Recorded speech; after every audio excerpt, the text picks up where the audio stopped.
আজকে যে বিষয়টা নিয়ে কথা বলবো সেটা হলো গত 3 সেপ্টেম্বর সিডাও দিবস গেছে আর কি। তো এই সিডাও দিবসটা কী আর কি? তো এই সিডাও দিবস হলো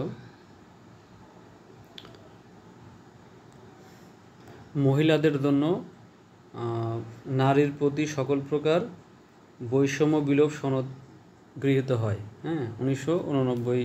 1979 সালে, এবং এইটা আর কি 1981 সালে সিডাও নামে গৃহীত হয়। এবং এই সিডাও দিবস হলো 3 সেপ্টেম্বর। এখন বাংলাদেশ 1984 সালে স্বাক্ষর করে এবং অনুমোদন করে।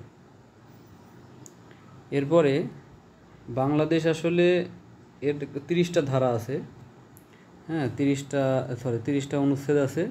তো এর ভিতরে বাংলাদেশ 2 নাম্বার 13 ক, এরপরে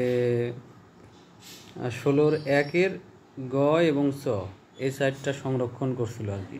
তো পরবর্তীতে হয়তো কোনো ঝামেলা হয়েছিল, এই কারণে 2 নাম্বার বাদ দিছে এবং 16 গ নাম্বারটা বাদ দিছে। এখন প্রশ্ন হলো এই দুইটাতে কী ছিল?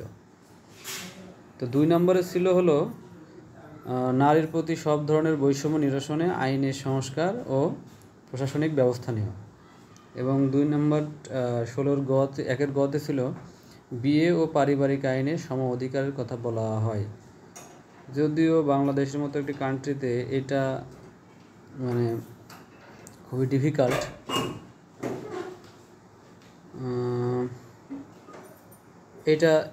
এটা বাস্তবায়ন দ্রুত করা উচিত, আমার কাছে যেটা মনে হয়। তো এখন এই সিডাওয়ের অনুচ্ছেদ কয়টা? 30টি। এর ভিতরে 3 থেকে 16 পর্যন্ত 14টি নারীর অধিকার সংক্রান্ত এবং বাকিগুলো কর্মপন্থা ও দায়িত্ব সংক্রান্ত। এখন সিডাও সনদের মূল বক্তব্য ধারণা আছে 3টি। একটি হলো সমতা, বৈষম্যহীনতা, আরেকটি হলো রাষ্ট্রের দায়বদ্ধতা। এই 3টা হলো মূলনীতি। তো এটাই মূলত মানে সিডাও সনদের বিষয়টি আর কি।